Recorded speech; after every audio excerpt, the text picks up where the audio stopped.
चला तर मित्रांनो, सीटीटी तयारीच्या या लेक्चर सिरीजमध्ये आज आपण पाहणार आहोत लर्निंग स्ट्रॅटर्जीज. लर्निंग म्हणजे शिकणे, स्ट्रॅटर्जीज म्हणजे पद्धत किंवा प्रत्येकाची शिकण्याची एक स्टाईल असते. आता कन्फ्युजन करायचं नाही, लर्निंग स्टाईल वेगळ्या आणि लर्निंग स्ट्रॅटर्जी वेगळ्या. ओके, तर लर्निंग स्ट्रॅटर्जी म्हणजे शिकण्याची एक विशिष्ट पद्धत. काय म्हणायचं लर्निंग स्ट्रॅटर्जी? डेफिनेशन काय सांगते? Learning strategy is individual way of using a set of skills to learn content or accomplish tasks effectively and efficiently.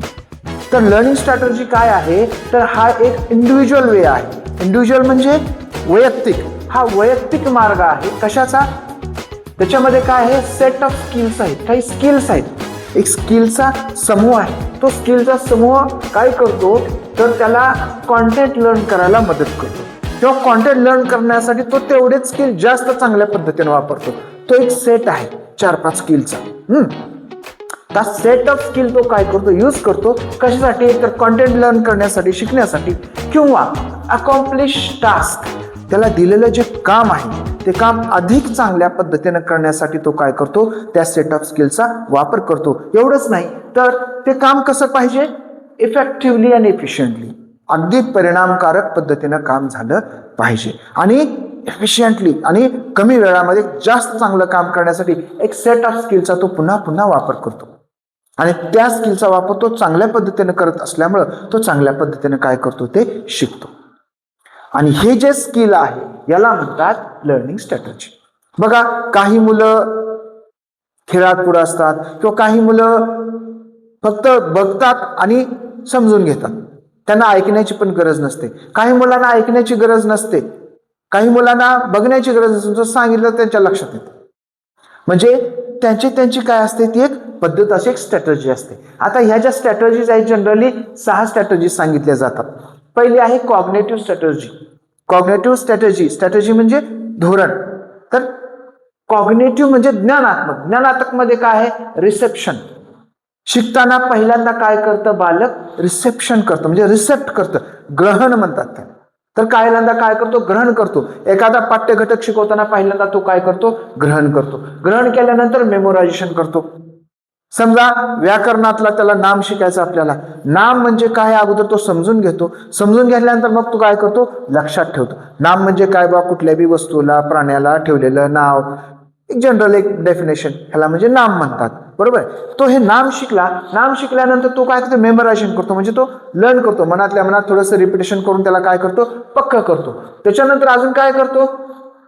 Classification करतो, म्हणजे वर्गवारी करतो. नामाचे प्रकार, सामान्य नाम, विशेष नाम. त्यानंतर कंपॅरिझन करतो, तुलना करतो. नामामध्ये पुन्हा नामातून विशेषण शिकताना नामामध्ये असं होतं, विशेषणामध्ये असं आहे. नामाऐवजी येणारा शब्द काय आहे? विशेषण आहे. हे झालं कंपॅरिझन. काही जण नोट मेकिंग करून शिकतात. अर्थात सगळेजण या सगळ्या प्रोसेसनं जातात असं नाही. काही रिसेप्शन, म्हणजे पूर्वी जी लेक्चर मेथड होती, ह्या लेक्चर मेथड म्हणजे काय आहे? उदाहरण आहे रिसेप्शनचं. त्याच्यामध्ये असं समजलं जातं की सगळे रिसेप्टरच आहेत आणि सगळे ऐकून शिकू शकतात, पण तसं नाही. आता वेगवेगळ्या पद्धती आलेल्या आहेत. रिसेप्शन म्हणजे ग्रहण, फक्त ग्रहण करून शिकतात. मेमोरायझेशन म्हणजे पाठांतर किंवा लक्षात ठेवून शिकतात. क्लासिफिकेशन म्हणजे काही वर्गवारी करून शिकतात. तर काही जण कंपॅरिझन करून म्हणजे तुलना करून शिकतात.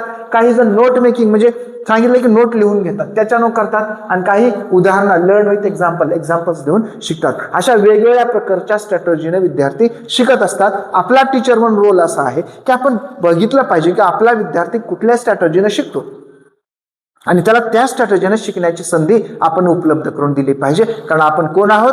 आपण शिक्षक, शिकवणारे नाही. आपण कोण आहोत? फॅसिलिटेटर आहोत. त्यामुळे हे जे आहेत हे कॉग्नेटिव्ह आहे. त्यानंतर मेटा कॉग्नेटिव्ह म्हणजे सोच के बारे में सोचना, म्हणजे अमूर्त विचारांमागे कोण कसं शिकतं बघा. Thinking about thought and control it, विचाराबद्दल विचार करायचा आणि त्याला कसं नियंत्रित करायचं, हे आहे मेटाकॉग्नेटिव्ह. तर मेटाकॉग्नेटिव्ह मध्ये काय आहे? प्लॅनिंग आहे, नियोजन करणं महत्वाचं असतं. त्यानंतर ज्या नियोजन आहे त्या नियोजनाचं मॉनिटरिंग करायचं. हे सगळं डोक्यामध्ये घ्यायला. समजा नाम शिकताना मला काय शिकायचंय, अगोदर मी काय सांगणार आहे, अगर काय समजून घेणार आहे. नाम म्हणजे नाव, हे नाव आहे, हे का नाही, ते आहे, तो का नाही.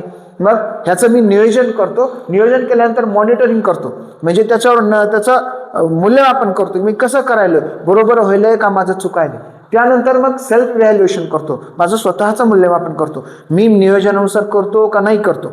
मॉनिटरिंग करताना ऑन द प्रोसेस आपण इव्हॅल्युएशन करत असतो. तर सेल्फ इव्हॅल्युएशनमध्ये आपण प्रक्रिया पूर्ण झाल्यानंतर काय करतो, इव्हॅल्युएशन करतो आणि मग झालेल्या काही कमी जास्त चुका असेल त्या दुरुस्त करून पुन्हा अजून काय करतो, नव्याने शिकायला सुरुवात करतो. तर ही स्ट्रॅटर्जी आहे ती म्हणजे मेटाकॉग्नेटिक आहे.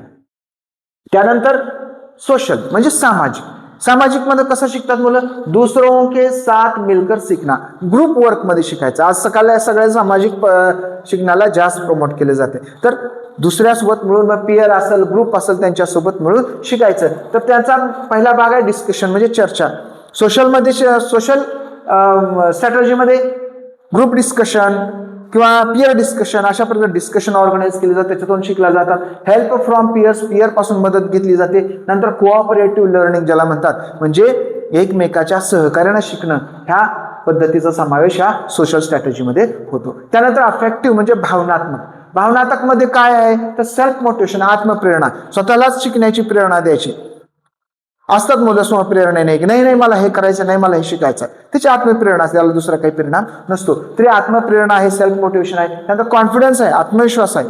आत्मविश्वासानं जे मुलं उत्प्रोत भरलेले असतात ते चांगल्या पद्धतीने शिकतात. तर आत्मविश्वास ही एक आहे स्ट्रॅटर्जी. फ्री थिंकिंग आहे, मुक्त विचार, कुठल्याही चिंतेतनं मुक्त होऊन मग काय करायचं, शिकायचं.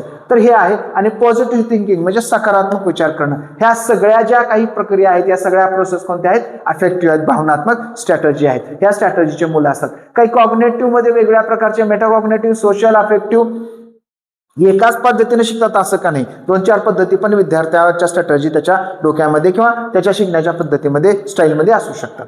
त्यानंतर एक्सपेरिमेंटल किंवा सायकोमोटर म्हणजे क्रियात्मक, अनुभवात्मक. सायकोमोटर मानसिक ऍक्टिव्हिटी बेस्ड, आता गतिविधी विषयक हिंदीमध्ये म्हणतात, मराठीमध्ये त्याला म्हणतात, इंग्लिशमध्ये म्हणतात त्याला ऍक्टिव्हिटी बेस्ड. त्याच्यानंतर एक्सपेरिमेंट म्हणजे वेगवेगळे प्रयोग करून शिकले जातं. आणि गेम्स म्हणजे वेगवेगळे खेळ, भाषिक खेळ असतील, अशा वेगवेगळ्या खेळांचं आयोजन करून मुलं शिकतात आणि त्याच्यातून जास्त चांगलं शिकतात. बघा, ज्या पद्धतीनं मुलं जास्त चांगल्या पद्धतीनं शिकतात ती पद्धत काय आहे, त्याची लर्निंग स्ट्रॅटर्जी आहे. मी पद्धत शब्द वापरला, पद्धत म्हणजे मेथडॉलॉजी होतो, परंतु समजण्यास सोपं म्हणून ज्या स्ट्रॅटर्जीनं मुलं चांगलं शिकतात ती स्ट्रॅटर्जी त्याची असते आणि त्या स्ट्रॅटर्जीतून शिकण्याची संधी शिक्षकांनी उपलब्ध करून दिली पाहिजे. त्यानंतर language learning. Language लर्निंगची basic process आहे LSRW, listening, speaking, reading, writing. त्याच्यामध्ये स्टोरी टेलिंग आहे, गोष्टी सांगणे, रोल प्ले, नाटक करणं, एखाद्याचा अभिनय करणं, कॉन्व्हर्सेशन आहेत, संवाद आहेत आणि पिक्चर बेस्ड एज्युकेशन आहे म्हणजे चित्र आधारित शिक्षण आहे. तर या सगळ्या काय आहेत, या लर्निंग स्ट्रॅटर्जी आहेत. आपण शिक्षक म्हणून आपला रोल पार पाडताना आपण बघितलं पाहिजे की कोणता विद्यार्थी कुठल्या पद्धतीनं, कुठल्या स्ट्रॅटर्जीनं सगळ्यात जास्त चांगला शिकतो, त्या स्ट्रॅटर्जीची न शिकण्याची सोय आपण उपलब्ध करून दिली पाहिजे. हा आपला शिक्षकाचा रोल आहे. आणखीन एक कन्फ्युजन गोष्ट आहे म्हणजे लर्निंग स्ट्रॅटर्जी आणि लर्निंग स्टाईल्स. लर्निंग स्ट्रॅटर्जी या अशा आहेत, कॉग्नेटिव्ह, मेटाकॉग्नेटिव्ह, सोशल, अफेक्टिव्ह, एक्सपेरिमेंटल आणि लँग्वेज लर्निंग. आणि लर्निंग स्टाईल्स या 3च आहेत. लर्निंग स्टाईल्स त्याला वॅक म्हणतात. वॅक म्हणजे व्हिज्युअल, काही मुलं फक्त डोळ्याने बघून शिकतात, त्यांना व्हिज्युअल लर्नर म्हणतात. ते बघते चित्र काढून घेते लगेच, त्याला सांगायची गरज नाही, ती इज व्हिज्युअल लर्निंग. ऑडिटरी, काही जण जसं सांगाल त्या सूचनेप्रमाणे चित्र काढू शकतात, ते आहे ऑडिटरी म्हणजे ऐकून करते. म्हणजे आणि तिसरा आहे कनेस्थेटिक. कनेस्थेटिक म्हणजे ऐकतो, पाहतो आणि गतिविधी आधारित म्हणजे हालचाल आधारित, ज्याला ऍक्टिव्हिटी बेस्ड लर्निंग म्हणतात. तर हे आहे गतिविधी आधारित. तर ह्याला म्हणायचं, ह्या ज्या 3 आहेत ह्या लर्निंग स्टाईल्स आहेत. वरच्या ज्या आपण 6 आणि त्याच्या मुख्य 6 त्याचे उपप्रकार पाहिले त्या सगळ्या होत्या लर्निंग स्ट्रॅटर्जी. लर्निंग स्ट्रॅटर्जी आणि लर्निंग स्टाईलमध्ये कन्फ्युजन करायचं नाही म्हणून हे मुद्दाम आपण सोबत घेतलेला आहे. परीक्षेमध्ये लर्निंग स्ट्रॅटर्जीवर, लर्निंग स्टाईलवर हमखास प्रश्न विचारले जातात.